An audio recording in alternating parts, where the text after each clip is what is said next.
Waktu mundur dia bilang ini bukan keputusan emosional, semua sudah dipertimbangkan dengan matang, Dengan tenang. Kalau sesuatu tidak bisa diatasi, maksudnya tidak bisa diatasi, Iya. tidak bisa jalan keluar, maka mundur saja yang terbaik tanpa heboh, tanpa apa. Nah sekarang hari ini dia balik lagi. Artinya yang kemarin nggak matang, dong bohong dia. Dimakan aja, dimasak aja, itu kan kecelakaan sebenarnya. Sebenarnya tidak begitu, tapi lepas dari soal itu ya, konsep komunikasinya nggak jelas, maunya apa? Inkonsistensi begini ini, Intan, membuat public trust-nya turun dong. Lalu orang bilang ngomong, ini nanti kalau dia ngomong, bener nggak nih? Jangan-jangan 3 hari lagi diralat. Lah itu bisa pasar juga bisa bergejolak dan seterusnya. Jadi buruk sekali. Satu lagi, prinsip bahwa apa yang dikatakan tidak menimbulkan pertanyaan itu dilakukan. I see. Itu basic ya. Apa yang dikatakan seorang jubir tidak boleh menimbulkan pertanyaan lagi. Yeah.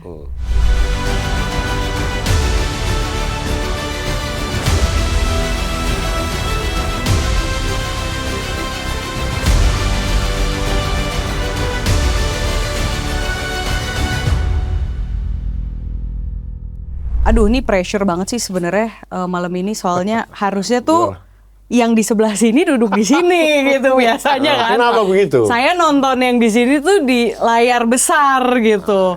Sekarang kenapa jadi saya yang hostnya? Ya sudahlah. Dunia memang suka terbalik. Suka terbalik-balik. Tapi siapa tahu akhirnya saya lebih jago dari senior saya. Ya. Lebih baik. Nggak ada yang tahu, dunia nggak ada yang tahu. Oke, ngomong-ngomong teman-teman, hari ini kita mau ngomongin soal perjubiran. Nah, karena kayaknya lagi banyak jadi omongan terkait dengan komunikasi pemerintah. Dan juga yang lagi pas banget nih sebenarnya kita taping, pas banget berita lagi menyoroti Hasan Nasbi yang login lagi. Jadi habis log out, terus barusan login lagi nih gitu kan. Nah, jadi kayaknya seru juga ya bareng sama Bang Riza Primaddi. Ini nggak mau disebut pakar komunikasi. Maunya disebut praktisi komunikasi. Padahal beliau adalah konsultannya pakar komunikasi. Tanpa jadi pakar nggak mungkin jadi praktisi kan? Ya, gitu. Kalau emang levelnya tuh udah God banget, emang biasanya humble bang. Gitu. Saya malah pengennya disebut, enggak lah, kayak canda. Saya host magang di sini ya, karena ada senior saya di sini. Oke, sama Bang Hamid juga seperti biasa. Kayaknya Bang Riza gimana ngelihat pemberitaan dulu deh, gini kita menanggapi dulu nih. Ada yang baru login lagi kan, baru mengeluarkan surat resign gitu ya. Nggak tahu memang diterima presiden apa enggak, tapi memang sudah diterima Mensesnek dan lain sebagainya. Secara administrasi sudah betul gitu ya. Tapi kemudian ternyata beliau masuk lagi karena presiden mengarahkan menjadi pemimpin kantor komunikasi presiden Hasan Nasbi gitu. Itu gimana Bang Riza menanggapinya? Lepas dari soal berita ya, tapi sebenarnya konsep jubir di Indonesia agak belum jelas ya. Karena dari mulai presiden sampai ya sejak era reformasi kan kita nggak hitung Habibie lah ya, Presiden Habibie, kita hitung mulai Presiden Gus Dur, Megawati dan seterusnya, SBY, Jokowi dan sekarang Presiden Prabowo. Masing-masing kan punya mau sendiri tentang what is jubir. Jadi beda dengan Gedung Putih ya, walaupun ganti-ganti presiden, tapi press secretary di White House itu ya itu kerjaannya. Dan mereka terjadwal bikin keterangan kepada media. Di sini kan enggak, suka-suka aja gitu. Nah karena itu ya saya kembalikan, apa betul si Hasan itu jubir presiden? Apa jubir istana kepresidenan? Karena pengertian kantor komunikasi kepresidenan atau PCO itu apa sama dengan jubir kepresidenan? Ya, kita punya KSP juga ya. Banyak lah, dan itu ada deputi komunikasi juga, kan, diseminasi komunikasi ya. Dan ada menteri, dulu ada menteri sebelum Komdiji itu kan juga tugasnya kan Kominfo itu memberikan informasi. Jadi mungkin itu warisan zaman dulu, zamannya Soeharto penerangan ya dulu ya. Penerangan. Tetapi konsep jubir itu kan yang semau-maunya yang jadi pemimpin aja gitu. kalau kita lihat jadi nggak jelas. Jadi ini sebenarnya juga bukan gitu, karena pola komunikasi masing-masing presiden kan beda-beda. Tidak ada standar komunikasi yang benar menurut Ilmu teori komunikasi. menurut teori. Tapi ya suka-sukanya aja. Tapi ini dengan overlapping function seperti ini juga Bang Riza ngelihatnya ada inefisiensi komunikasi juga nggak? Kalau saya melihatnya intinya tidak ada pesan yang rancu. Tidak ada pesan yang rancu. Ya, yang Maksudnya semua kalau A dari presiden A diterima rakyat juga A gitu. Idealnya begitu maksudnya, itu oke. itu harus bisa dijaga. Nah, soal dimakan aja, dimasak aja itu kan kecelakaan sebenarnya. Bukan persoalan konsep komunikasi atau konsep jubir, tapi ya individu yang bersangkutan nggak perlu sebut kan, yang dimasak aja itu siapa itu kan, ya udah pokoknya itu. Ya itu apa namanya? kecelakaan. Teror kepala babi itulah itu, ya. ya sebenarnya tidak begitu, tapi lepas dari soal itu ya, konsep komunikasinya nggak jelas maunya apa. Berarti Bang Riza sendiri nih sebagai praktisi komunikasi justru menilai bahwa pemerintah sekarang itu mau komunikasinya juga belum jelas gitu. Sebenarnya tergantung presiden ya. Langkah presiden mengundang Pemret yang banyak itu, kemudian ada 6 Pemret, itu sebuah langkah bagus ya. Sebuah langkah yang menurut saya baru. Tetapi kan tidak terstruktur. Itu ad hoc, Mas. Ya, sangat ad hoc. Dan itu tidak melembaga seperti itu. Harusnya pola seperti itu ya dilembagakan, bukan pola mengundang Pemret ya, tapi pola berbicara kepada media itu sesuatu yang terstrukturnya seperti Gedung Putih lah kalau mau mengacu. Oke, artinya bukan spontan nih, karena lagi banyak dikritik soal komunikasi. Justru itu. Terus tiba-tiba reaksinya adalah dengan mengundang Pemret. Harusnya jangan begitu. Tapi dilembagakan ya. Betul. Rutin aja kalau mau sekalian. Setiap hari kan wartawan di sana banyak. Iya. Dan kabarnya ini yang saya dengar sih, saya nggak tahu ini konfirmasi apa enggak, itu juga bagian dari kerjanya Hasan Nasbi saat menjadi pimpinan PCO gitu. Artinya sebenarnya di poin itu sudah bagus gitu ya Bang Riza ya. Hanya kurang dilembagakan gitu. Kalau lepas dari soal siapapun, tapi pola seperti itu adalah pola yang bagus untuk membuat komunikasi, pola komunikasi yang terlembaga. Saya pernah beberapa puluh tahun yang lalu ya, mungkin Anda belum lahir, masih bayi gitu ya. Saya mengikuti jumpa pers di State Department. Itu tahun berapa tuh berarti? Tahun 90 sekian lah. Ya udah lahir saya 91 saya. Oh ya, masih bayi kan, masih awet muda kan gitu ya. Terus? Jadi itu jumpa pers di State Department itu, Kementerian Luar Negeri Amerika, itu rutin pagi dan sore. Dan ketika datang si jubir boleh ngomong, ditanya apa aja. Itu bawa buku segede ini. Jadi saya ingat betul soalnya tiba-tiba ini bule-bule banyak nanya, tiba-tiba ada wartawan India nanya soal Kashmir waktu itu. Dia kan nanti dia buka, Kashmir, apa standpoint Kemenlu Deplu Amerika. Jadi itu jam 9 pagi, ya. Sore ada lagi, siang gitu. Jadi ada 2 kali sehari, ya. Ya mungkin karena besar, tapi kalau di Indonesia ya setiap sore lah jam 3. Berarti gitu. Saat itu presidennya adalah George Bush senior. Nah, dan itu sebenarnya kebijakannya George Bush atau memang White House sampai akan sekarang begitu masih terus ada. Ya? Saya bukan di White House ya, tapi di State Department. Di State Department ya. Berarti era Trump juga masih ada? Harusnya sama. Pasti pasti ada. Pasti lama sama sekali itu. State termasuk yang sangat rajin. Berarti itu sebenarnya terlepas siapa presidennya, lembaganya mandiri gitu ya untuk terus melakukan reach out komunikasi ke publik gitu ya. Betul. Dalam konteks ini melalui media. Menarik. Dan di sini harusnya bisa. Nah, coba Bang Hamid tanggapi sedikit lah Bang, ini bagaimana? Nggak bisa sedikit. Pertama gini ya. Hasan Nasbi relogin dulu itu tadi pertanyaan saya. Pertama itu pinggiran sebenarnya. Pertama saya setuju Riza, kita ngomong kerangkanya dulu nih. Ya. Kita tahu dunia ini makin kompleks ya. Itu sudah truism lah, mengatakan bahwa dunia makin kompleks. Pemain-pemain baru major powers itu makin banyak. Dulu kan cuma ada 2 superpower, sekarang ada 1 superpower dan berapa major powers. Ya. Dan itu berdampak pada dunia keseluruhan. Ya. Cina jadi raksasa baru dan seterusnya. Dan itu sirkulasi peristiwa itu luar biasa putarannya sekarang. So, negeri kita salah satu negeri yang terbesar di dunia, ya, pasti juga harus merespon ini dengan wajar gitu. Mau apa kita ini sebagai bangsa yang sebesar ini kok. Nah, itu dulu yang saya kira harus dipahami, dan menurut saya konsekuensi dari kebesaran negara kita segede gini ini itu juga memang harus lebih aktif, ya. Kita ini harus jadi bangsa yang mengenal dunia luar, tapi juga dikenal oleh dunia luar. Nah, ini dua-duanya masih kurang kita ini. Kita misalnya sangat kurang menjual, ya, sangat kurang beradvertensi atau beriklan gitu katakannya di katakanlah posnya kedutaan besar aja. Anda tahu nggak kedutaan besar kita isinya apa? Kalau Anda mau cari tentang Indonesia di kedutaan itu minim sekali dapatnya. Padahal itu outlet-outlet yang bagus. Itu contoh aja. Nah, kembali ke jubir ini, saya kira itu penting sekali pertama-tama disadari bahwa kita ini besar, dan karena itu dan peristiwa berlangsung begitu cepatnya, dan itu butuh tanggapan-tanggapan yang juga sama cepatnya.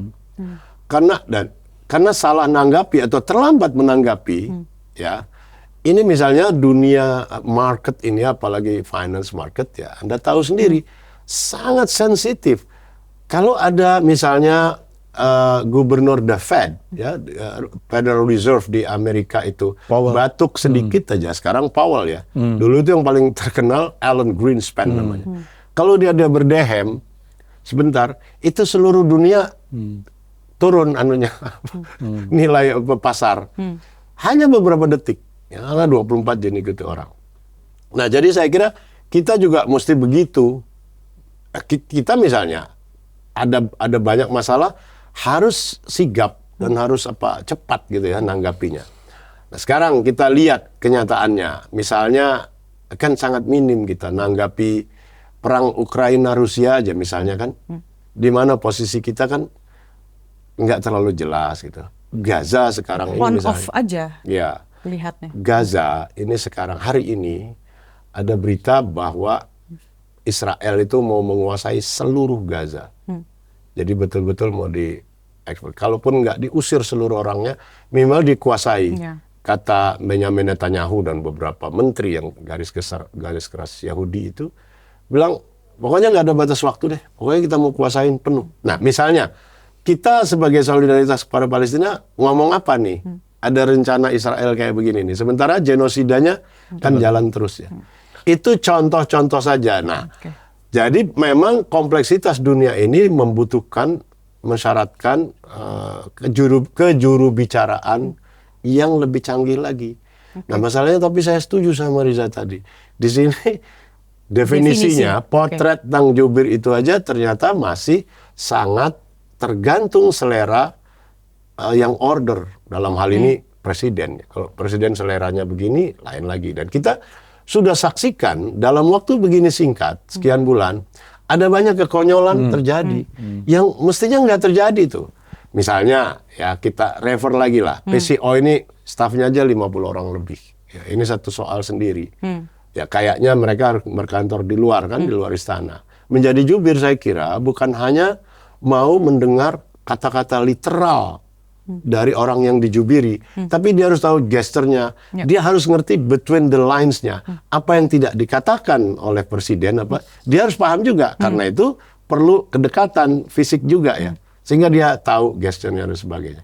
Ternyata di luar, setelah diangkat begitu banyaknya dan kita nggak pernah tahu untuk apa sebanyak itu, bagian tugasnya nggak jelas. Tiba-tiba yang diangkat jadi jubir resmi oleh presiden sendiri yang ngomong adalah seorang menteri, dalam hari ini Mensesnek. Nah, ini yang membuat Hasan Nasbi kelihatannya ngambek, walaupun pasti nggak diomongin soal itu. Dan sekarang perkembangan terbarunya semakin aneh lagi, Intan, karena dia waktu mundur dia bilang ini bukan keputusan emosional, semua sudah dipertimbangkan dengan matang, dengan tenang. Kalau sesuatu tidak bisa diatasi, maksudnya tidak bisa dia atasi, tidak bisa ada jalan keluar, maka mundur saja yang terbaik tanpa heboh, tanpa apa. Nah, sekarang hari ini dia balik lagi. Artinya yang kemarin nggak matang, dong, bohong dia. Maksud saya kalau emang dia teguh, dia punya prinsip yang benar, walaupun nggak ada orang, ya tetap keluar misalnya. Ternyata masuk lagi. Maksud saya inkonsistensi begini ini, Intan, membuat public trust-nya turun dong. Lalu orang ngomong, ini nanti kalau dia ngomong, bener nggak nih? Jangan-jangan 3 hari lagi diralat. Lah itu bisa pasar juga bisa bergejolak dan seterusnya. Jadi Karena buruk sekali. Nampaknya ini juga peristiwa yang pertama kali nggak sih, Bang Hamid dan Bang Riza, untuk seorang jubir, let's say, meskipun Mundur. definisinya belum ada ya, tapi mundur lalu kemudian masuk lagi. Jelas gitu. yang pertama. Ini baru pertama kali. Sudah ya? jelas yang pertama ini. Di seluruh dunia saya kira, bukan hanya di Indonesia. Oke. Nah, ini kan sebenarnya tadi saya setuju dengan terkait dengan kepercayaan publik. Karena saya sendiri waktu beliau turun itu saya sampai posting di IG bahwa saya respect karena harusnya pejabat publik merasa tidak capable, cocok, mundur gitu ya. Mundur gitu. Kok Kan kecewa kan? Oke nih gitu kan. Karena sebelumnya saya mengkritisi habis saat dia mengatakan dimasak aja. Itu bagi saya tuh udah nir empati sekali. Tapi kemudian sepertinya bergulir kritik sana sini, beliau memutuskan mundur. Respect. Taunya ternyata seperti ini. Sehingga ya bicara kepercayaan publik, kepercayaan saya sendiri pun jadi kayak loh ini gimana sih gitu. Nah, Public ini berarti menurut Bang Riza sebagai praktisi komunikasi, ini sebenarnya termasuk subtle crisis nggak sih? Sebenarnya kalau cuma sekedar hadir lagi ya, hadir lagi gitu, itu nomor satu memang trustnya. Ini sebenarnya benar nggak sih? Kan ini apa cuma omon-omon aja gitu ya. Nah, minggu depan mundur lagi. Sama dengan kasus Lajan Kunto, itu menghasilkan sebuah ketidakpercayaan Luar biasa. luar biasa. Saya sebenarnya antara jengkel dan kasihan dengan Kapus Pen. Gimana tuh? Ngomongin terus ngomong ini, dan waktu saya nonton di TV ya meyakinkan gitu. Saya jadi ingat press secretary White House sekarang ya, Caroline Leavitt. Leavitt itu Bush tahu kan, Donald Trump kan agak gila lah. Sama ya saya nggak membandingkan dengan Donald Trump dengan Presiden Indonesia, tetapi maksudnya ngomong apa aja tetap mukanya. Jadi kalau istilah saya itu dia itu penipu berdarah dingin, betul. Sudah bisa ngomong dan dia ngotot, pokoknya membenarkan apa yang Trump katakan. Jadi, tapi bukan berarti saya mengatakan si Kapus Pen juga begitu gitu ya. Tetapi intinya sebenarnya lebih dari situ, lebih dari sekedar menjadi penipu berdarah dingin, tetapi bahwa konsep komunikasi itu berkaitan erat dengan pola decision making yang dilakukan. Kan decision makingnya nggak jelas. Itu yang pertama. Kalau dalam konteks si Hasan Nasbi kembali lagi, ya sebenarnya decision making yang punya kuasa apa sebenarnya? Dalam hal ini Presiden Prabowo. Ya, siapapun, saya nggak tahu. Ya. Siapa yang kan suratnya nggak ke presiden. Kita ngomong normatifnya dulu nih ya. Normatifnya tuh. Iya betul. Dia kan keputusan betul lah. Mau apa dia diberhentikan atau enggak gitu. Atau saya nggak tahu ya, di sana itu ada bubble yang suara seperti Intan katakan empati nggak didengar. Jadi they don't care. Ya, Bisa pertanyaannya lalu yang didengar siapa? Ya di bubble itu. Atau nggak ada sama sekali nggak ada yang didengar. Di dalam bubble itu aja. Itu yang saya bilang tadi, pentingnya secara fisik juga nempel, melekat gitu. Jangan kantornya di luar. Lalu dia sendiri harus nelpon staf di dalam istana kan. Tadi Pak Presiden ngomong apa? Proses pengambilan keputusannya tadi bagaimana?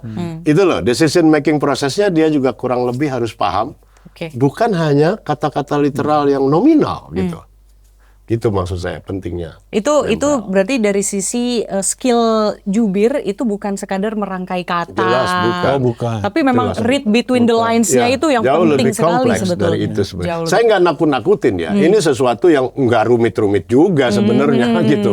Cuman maksud saya seorang pejabat itu harus paham kurang lebih kerangkanya begini. Ini bukan sesuatu yang pelik, bukan rocket science istilahnya. Tapi kalau orangnya nggak ngerti gitu, itu bisa banyak fatal karena dia tadi nggak baca between the lines-nya, dia hanya nangkep menyerap yang literal dikatakan oleh pejabat-pejabat tertentu. That's become disaster. Satu contoh ya, pentingnya tadi Anda katakan soal kita negara besar dan punya kaitan dengan global. Kasus perang dagang, kan kita terlambat sekali. Saya mendengar Perdana Menteri Singapura, Lawrence luar biasa itu. Bagus sekali. Kita siapa yang mau berangkat dia nggak tahu. Dan sikap pemerintah seperti apa. Nggak pernah jelas. Duta besarnya kosong udah 2 Iya. tahun. Dan setelah itu sekian hari kemudian baru kirim Menteri Ekoin. Dan itu belum tentu ketemu presiden loh di sana. Dan hasilnya dari berapa? tahu. 34 menjadi berapa naik. Wah, naik. Dan urusan Itu. yang tidak ada urusan dengan dagang, kris jadi persoalan. Itu oke lah, tapi itu soal perdagangan internasional. Tapi intinya adalah harusnya kalau Presiden Prabowo, saya yakin ketika Trump mengumumkan the so-called Liberation Day itu, Prabowo tahu dong, Presiden tahu dong, impactnya, dan pasti sudah punya sesuatu yang ada di benaknya. Nah, tapi persoalannya dia tidak bisa atau belum menyampaikan kepada masyarakat rakyat. Itu Mungkin karena dia gunanya. masih mencerna dulu apa ini. Ya, arti itu semua gunanya ini. didampingi oleh Ahli-ahli itu. ahli dan jubir yang tuh Dan- Bapak Presiden maunya begini. Oke, paling tidak dari segala waktu belum bisa mencerna dengan baik, Iya. ada normatifnya dong. Ya. Bisa dong dibikinkan standar Ditenangkan party line yang dulu, kayak apa standby gitu. statement lah Iya, gitu ya. standby, iya. Sebenarnya gampang sekali loh dalam soal itu. Misalnya kalau contohnya itu, ya kita sudah mendengar Presiden Trump memutuskan di Amerika adalah negeri konsumen terbesar di muka bumi ini. Kita juga cukup banyak tergantung walaupun cuma 2%. Lalu bagaimana keputusan kita? Tentu ini harus dipelajari dulu. Iya. Ya, karena ada banyak nuansanya di sini. Saya belum bisa ngomong, tapi segera kami akan sampaikan. Begitu dapat. Dan upaya Kan udah menenangkan enak tuh, publik. begitu doang. Kalau jubir ngomong begitu, Presiden nggak marah pasti. Iyalah. Terlalu umum kok, nggak salah. Nggak bakal salah ngomong Jadi begitu. kapan ngelamar ke sana? Nggak bakal salah. Itu nggak salah betul. Itu simple kok. Dan audiens dengar kok. Oh iya, berarti satu, masalahnya sudah sedang dipelajari. Dan tahu, Presiden tahu. Bang, tapi kan begitu masalahnya itu mungkin bukan tugas Very. Hasan Nasbi, mungkin lebih ke Sufmi Dasko kalau itu. Maksud saya siapapun lah ya. Bahkan kalau perlu maksud saya, Pak Presidennya sendiri ngomong gitu sebagaimana Perdana Menteri Singapura ngomong begitu kan. Langsung menghadap kamera dan lihat, kita ulas sedikit ya bagaimana dia nyatakan masalahnya begini, tingkat kegawatannya begini, posisi kita di sini. Tapi apa? Yang paling penting lagi, semangat optimisme tetap disuarakan dengan tegas oleh. Itulah fungsi pemimpin gitu. Dan bahkan dari PP Kantor Komunikasi Presiden itu juga tugasnya kan salah satu memberikan analisa isu juga ya. Jadi seharusnya itu adalah brief yang memang sudah Standar lah. dapat ke telinganya Presiden dan diberikanlah standby statement gitu. Nah, tapi aku cuma bertanya gini, Hasan Nasbi ini kan sebelum beliau menjadi jubir atau the so-called pimpinan PCO, kepala PCO. Spokesperson. Nah, beliau ini kan memang pengamat politik, pakar politik. Kalau udah ngomongin Tan Malaka itu di luar kepala sekali beliau ini. Ya, Kan sebenarnya orang, skripsinya itu, ya saya berkawan. iya, cukup orang baik pintar sekali dan jubir presiden yang dari background pakar politik juga bukan hanya beliau. Sebelumnya ada Fajrul Rahman misalnya di era Joko Widodo gitu. Dan ya kalau saya baca-baca juga pernah ada blunder yang terjadi saat itu kan Fajrul Rahman. Nah, tapi kenapa ya kira-kira ini menggelitik aja pakar politik saat kemudian ada di posisi yang sangat dibutuhkan nih kepakarannya gitu ya dalam berkomunikasi politik gitu. Tapi justru cenderung gagal ya atau ada aja blundernya gitu. If it's not failing ya gitu. Bang Riza gimana? Mungkin tidak gini, siapapun dia harus punya stok lah.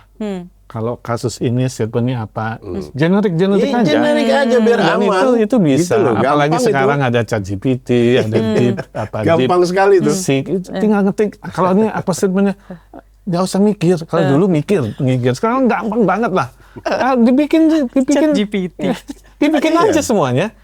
Ya umum yang setidaknya menenangkan warga negara Indonesia.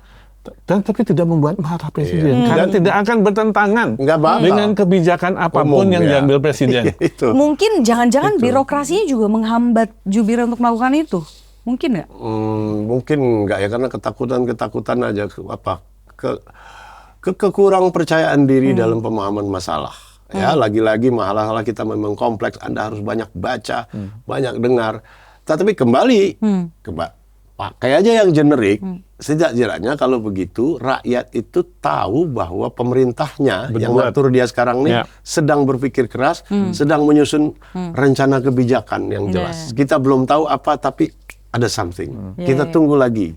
Kan ada itu optimisme semacam itu, rasa rasa aman, rasa tentram gitu ya. Itu mahal sekali. Cuma saya penasaran Penting. gini, mungkin kalau saya jadi presiden gitu ya, saya mau membentuk tim, tuh kayaknya saya bakal siapa yang saya tunjuk dalam proses wawancaranya, saya minta dia bikin semacam grand design gitu ya. Rencananya gimana dalam hal ini gitu, karena mungkin saya presiden nggak bisa mengcover semua gitu.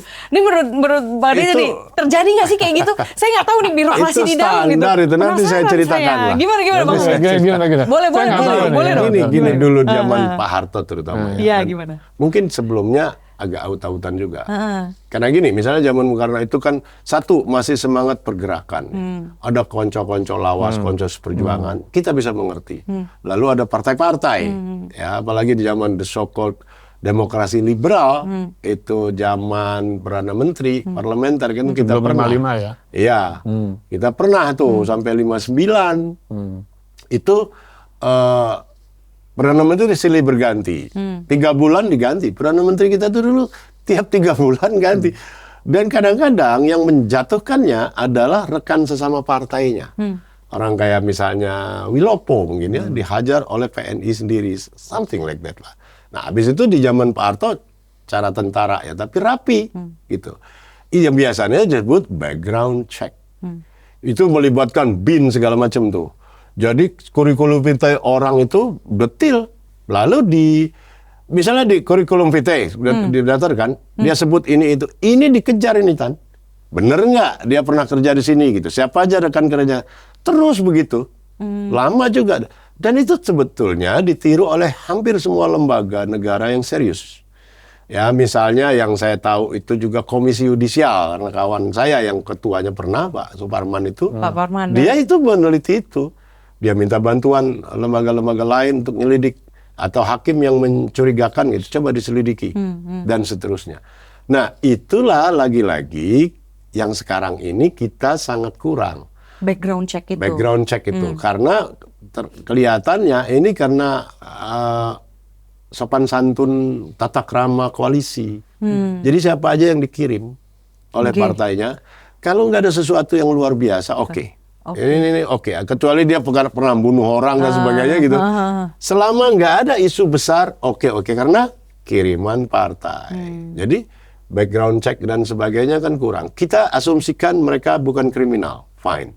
Yang kamu maksudkan apakah soal kemampuan? Yes, betul, kapasitasnya. Wallahu alam bissawab namanya. Nggak bisa diketahui. Yang pasti zaman dulu tuh ada ya. Dan sangat rinci. Yeah. Sorry ya, kita lihat Pak Harto itu 32 tahun. Hanya di periode terakhir yang dia mulai kacau. Misalnya ngangkat Bob Hasan, ngangkat Mbak Tutut jadi menteri. Tapi itu pun still. Menterinya menteri apa? Menteri nggak penting, menteri sosial, yang siapa aja bisa gitu. Nah, tapi untuk yang ekonomi segala, Anda lihat aja, kan raksasa semua itu Pak Wijoyo, Ali Wardana, Emil Salim, Sumitro sebelumnya, Pak Sadli, Subroto, Radius Prawiro, dan itu arsitek-arsitek ekonomi Eropa. Tanpa mereka, pemulihan ekonomi kita pasti nggak secepat ini gitu. Nah, itulah yang saya kira kurang ditiru oleh meskipun waktu kabinet kita belakangan. Maksud saya bukan Pak Prabowo aja ya. Saya kira 2 periode Jokowi juga nggak terlalu tajam gitu. Soal background check jadi penting ya, karena menyangkut soal tadi pakar kok ketika jadi praktisi jadi blow on. Jadi kok nggak bisa gitu. Dari sisi kemampuan dan integritas sebenarnya. Selain kemampuan, tapi integritas juga penting. Integritas kan antara lain menyangkut tentang etika dia dalam menjalankan fungsinya. Contoh di masa Kaja itu, ya karena tidak punya etik di dalamnya. Tidak punya personal value tentang hal itu gitu. Kenapa nggak takut bahwa masyarakat bakal marah sama lo gitu? Itu jadi pertanyaan besar gitu. Kok gampang tuh lidah mengeluarkan itu kan gitu? Ya, itu kecelakaan ya. Yang katanya sudah ditegur oleh presiden. Kecelakaan yang terstruktur sebetulnya. Itu kalau dalam istilah psikologi itu Freudian slip of tongue. Gitu. Jadi kelihatannya nyelip tapi sebenarnya itu berakar dalam di Ya, mind. di dalam value dia Ya, sebenarnya. Freudian slip of tongue. Karena saya juga orang komunikasi Masa dan iya, bener. dan di luar podcast ini tuh saya memanage tim komunikasi. Wow, Nah, itu kan that's artinya great. di mana saya juga harus membuat perencanaan ke depannya, organisasi mau dibawa kemana, komunikasinya mau seperti apa. Itu kan dari awal sudah penting sebelumnya. Pas saya masuk ditarik ke situ juga saya udah harus memikirkan itu gitu. Artinya ini kita bicara negara, arti itu kan seharusnya sudah ada seperti itu kan. Tapi kemudian masih ada kritik tadi Bang Riza, Bang Hamid dan mungkin masyarakat sipil juga bisa menilai ya bagaimana overlapping function, kemudian komunikasi yang ternyata tidak bukan tidak reaktif ya, tidak tepat waktu gitu ya. Ada yang terlambat, ntar yang ini ada juga some cases kecepatan gitu kan. Nah, itu kan mungkin jangan-jangan dari sisi situ juga perencanaannya belum Oh matang. ya, jelas sekali saya lihat. Saya kira itu jelas sekali ya. Jadi ginilah kita kembali, mestinya semua pihak, terutama negara ya, terutama pemerintah yang sedang megang kekuasaan ini, benar-benar menyadari pentingnya komunikasi sekarang ini. Jangan main-main ya. Komunikasi itu memang sorry to say bukan ilmu sebetulnya, itu cuma skill. Walaupun dipelajari di universitas ya. Tapi itu semakin penting gitu. Lu salah sedikit saja, itu dampaknya kemana-mana. Saya kalau nggak salah saya pernah cerita tentang Pak Murdiono. Ya, Jauh gimana, setelah gimana? dia pensiun, saya ketemu, ngobrol. Dan orang itu baik sekali dari sederhana ya, pakai kijang aja. Ngomong-ngomong, setelah sekian lama ngomong, dia bilang, tuh, saya nggak gagap kan kata dia. Saya nggak ngomong saya lancar kan, gitu. Ya, iya Pak, Iya. bener. Kok bisa? Ya itu dia kata dia. Kalau saya dulu ngomong salah, saya bisa digantung sama Pak Harto, kata dia. Dan Indonesia bisa berubah besar. Nah karena itu saya ngomong harus hati-hati, biarin aja saya dianggap orang goblok, kata dia. Orang kayak mental retarded, ngomong kok terbata-bata, pelo-pelo. Lah ya lebih baik dia omongin begitu, daripada saya salah ngomong, gitu. Itu loh betapa hati-hatinya ya dia. Ya. Jadi selama sekian tahun, dia rela dibully diam-diam, dia tahu dia dibully. Itu kira-kira ya. Pasti orang-orang ngomong, saya ini bego amat sih ngomong satu-satu kayak baru belajar ngomong. Itu karena saya sangat hati-hati Mas, katanya. Kalau enggak saya salah. Jadi sekarang dengan di zaman medsos ini orang kelihatannya tingkat kehati-hatian sangat berkurang. Dan celakanya yang berkurang itu adalah dalam posisi yang justru harus sangat berhati-hati. Justru nggak menyadari bahwa zaman sekarang harusnya lebih hati-hati. Lebih hati-hati, Sangat ya. hati-hati harusnya. Lebih lagi sekarang. Dan saya juga punya pengalaman ketemu Pak Murdiono Gimana? di depan, apalagi kalau marah ya, saya dimarahin sebagai wartawan waktu itu, marah betul, lancar sekali memarahinya gitu ya. Dan kamu itu paspor masih hijau kan, gitu. Sambil tunjuk. Tapi ya oke lah, karena dia marah. Saya bertanya, waktu itu saya bekerja untuk media di luar negeri, dan saya bertanya soal Timur waktu itu, dan itu sangat mungkin buat sebagian besar orang itu sangat sensitif. Dan ketika jumpa pers, ada Pak Arya Latas dan itu pengkhianat bangsa sambil ketawa-ketawa gitu. Saya nggak apa, masih hijau kok paspor saya gitu. Tapi poinnya ngomongnya lancar ya. Lancar gitu. Dan oke aja gitu. Dan apa namanya? Itu semua ketika tidak ada medsos. Ketika semua orang bisa masih jadi taat. Semua taat dan semua nggak ada orang oposisi. tidak ada namanya netizen yang budiman, itu nggak ada. Yang sekarang ngomong sedikit seluruh dunia bisa mencaci maki kita.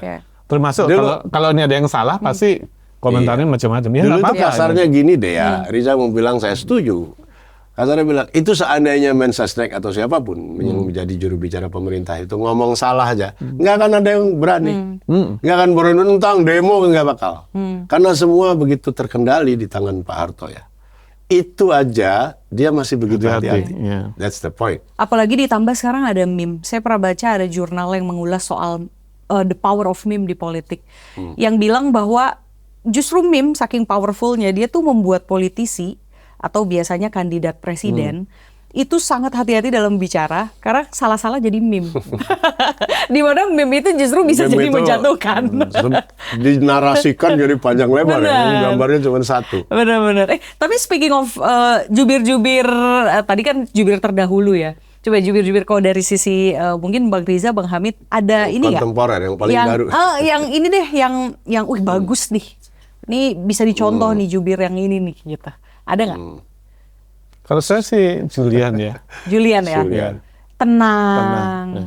Setenang Kelihatan. sama Pak Harmoko, Pak Murdiono. Enggak sih, Beda beda. Beda ya? Sangat Beda ya? style. Oke. Sangat beda style. Dari looknya aja beda. Iya. dari I'm sorry. Enggak, tetapi gimana? mungkin background dia sebagai akademisi ya, dan semua terukur.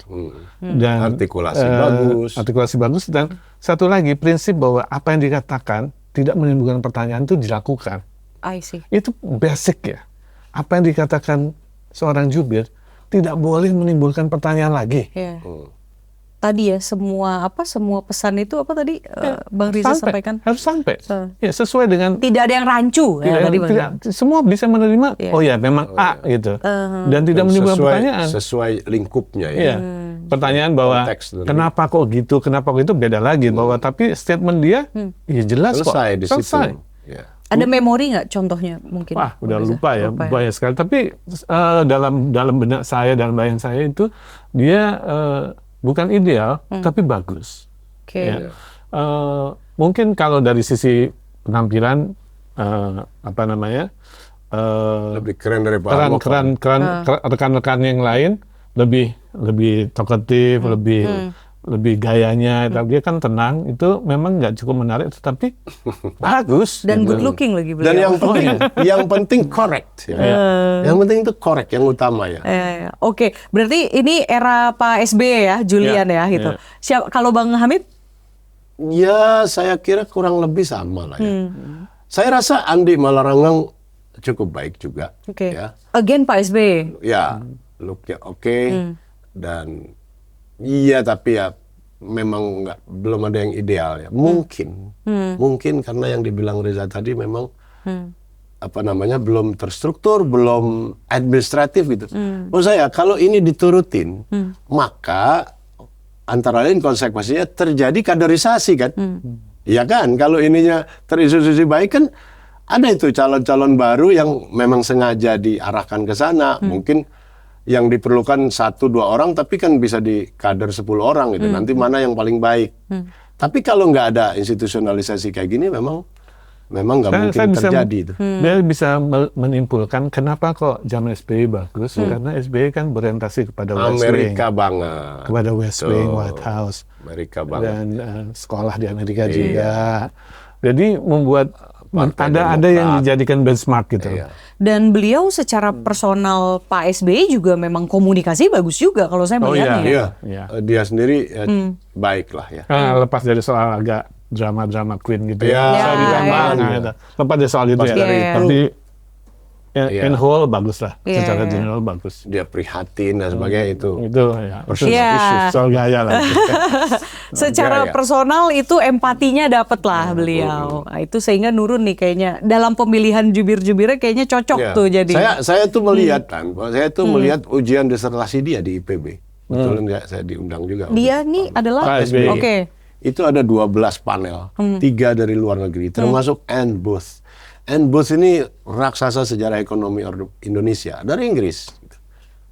Itu dia jawab brilliant, 3,5 jam. Dia bukannya ijazah beli loh, atau Yeah. palsu.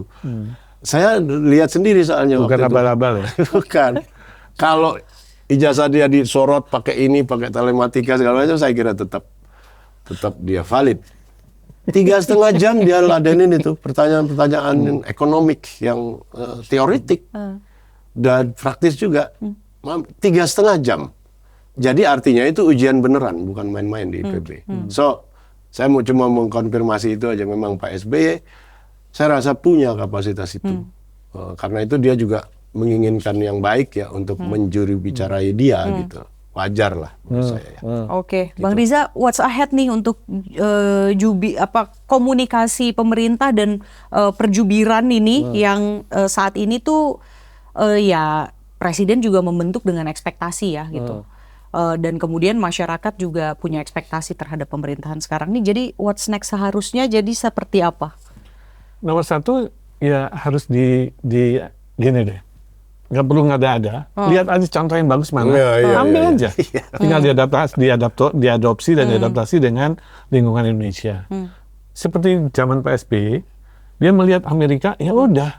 Itu yang bagus menurut Pak SBY, ya diadaptasi dengan kebutuhan kita. Pak Prabowo, pilihlah. Saya nggak akan mengajukan gaya Amerika, gaya Inggris, gaya Perancis. Terserah dia lah.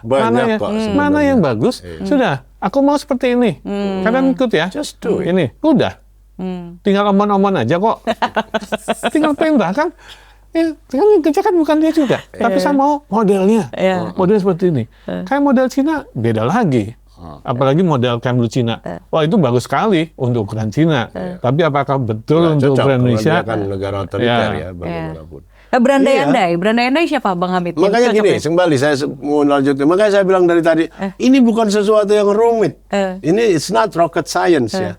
Itu tadi cara belajar paling gampang adalah niru kan gitu. Kalau melihat dari awalnya belajar sekolah dulu susah, oke lah. Niru saja. Dan contohnya banyak. Misalnya di Amerika ya. Amerika bisa aja kita lihat 50 tahun terakhir misalnya. Kan kelihatan itu jubirnya terang benderang, ada semua. Dia ngomong apa dan sebagainya misalnya. Jadi kembali saya suka nggak ngerti nih.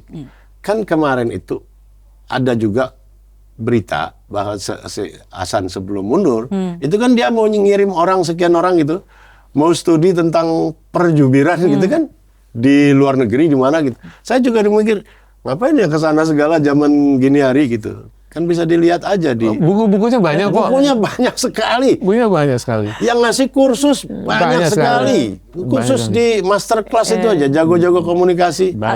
Banyak sekali sekarang. Di Tempo Institute. Makanya saya bilang kan kita sepakat nih bahwa zaman sekarang ini menjadi bodoh itu adalah pilihan. Orang jadi bodoh karena memang cita-citanya jadi bodoh. Tapi kalau dia nggak mau bodoh, bisa sekali. Opsinya banyak sekali. Banyak sekali sumber. Gitu. Coba cocok-cocokkan dulu ini. Berandai-andai aja siapa cocoknya kira-kira? Oh, nggak usah sebut nama dong, nggak etis. Kan ini berandai-andai. Ini kayaknya sih ini cocok nih jadi jubir. Kita ngomong kualifikasi gitu. aja ya.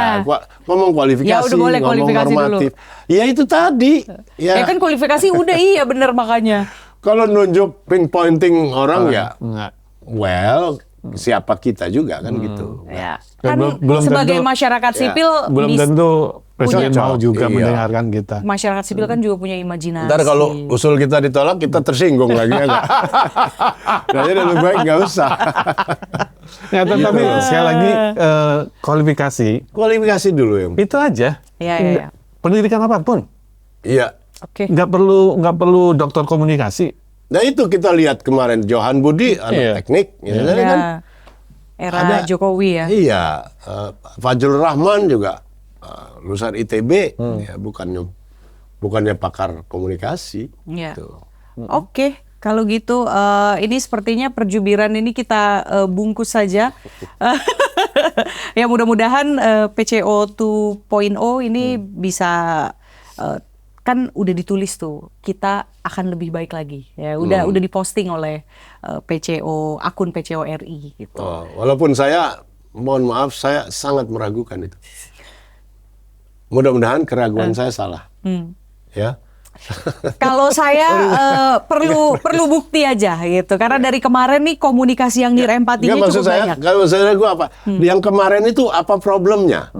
Kan sebetulnya nggak ada yang besar juga gitu. Artinya kalau emang mereka mau baik, dari kemarin sudah baik gitu. Bukan problem besar, tapi fundamental. Nah, fundamentalnya apa? Wewenang. Jauh. Secara fisik dari jauh. lingkaran kekuasaan, baik fisik maupun non fisik. Maupun psike. Enggak, kalau fisiknya kantornya memang jauh. Tapi harus di situ lah setiap hari. Itu dia yang saya bilang. So the gesture, the reading between the lines ya. Tapi kan pertanyaannya apakah presiden mau ada orang yang dekat-dekat terus? Mau sih, cuman ya bukan jubir gitu. Ada banyak soal di situ. Jadi mudah-mudahan keraguan saya dipatahkan oleh teman-teman yang sedang bergiat di PCO ini. Oke, kalau gitu mudah-mudahan kita menatap komunikasi pemerintah yang lebih baik. Oke, kalau gitu kita bungkus Dah, thank you so much. Terima kasih. Thank you Bang Riza.